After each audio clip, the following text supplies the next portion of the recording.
নমস্কার, রাধে রাধে সকলকে। সবাইকে স্বাগত জানাই আমার এই ছোট্ট মিনি ব্লগটিতে।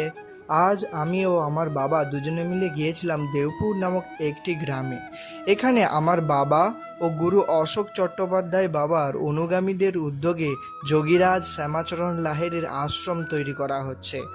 আশ্রমের তৈরির কেমন হচ্ছে সেটা দেখার জন্যই আমরা বেরিয়ে পড়েছিলাম। পেট্রোল কম থাকার জন্য এখানে পেট্রোল ভরে নিলাম কিছুক্ষণ। বাবা, পেট্রোলের যা দাম হয়েছে, তারপরে আশ্রমের রাস্তা দিয়ে চলতে শুরু করলাম। আশ্রমে আশ্রমে আসতেই যেটা প্রথমেই আপনাদের চোখের দৃষ্টি কাটতে চলেছে সেটি হলো এই বুড়ো বট গাছটি। দেখছেন কত বছর ধরে এটি এখানে দাঁড়িয়ে রয়েছে, তার সাক্ষরতার প্রমাণ দিচ্ছে। ঝুড়িগুলো নেমে গেছে, দেখুন কত বয়স হয়েছে এর, কিন্তু এখনও সে সজীব।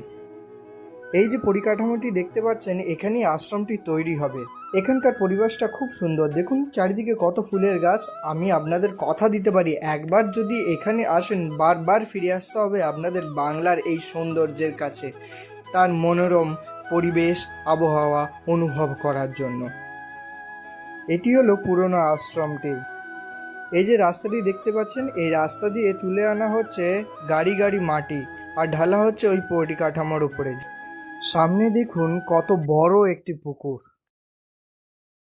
আর আপনারা তো জানেন আমি একটু গাছপ্রেমী, তাই এদিক ওদিক থেকে কিছু গাছের ডালও জোগাড় করে নিয়েছিলাম, যাতে বাড়িতে এসে এই ডালগুলি থেকে নতুন চারা গাছ তৈরি করতে পারি। আপনারা চাইলে আমাদের আশ্রমের জন্য কিছু সাহায্যও করতে পারেন, আমি আমার কিউআর কোডটি স্ক্রিনে দিয়ে দিচ্ছি। ধন্যবাদ। রাধে রাধে সকলকে।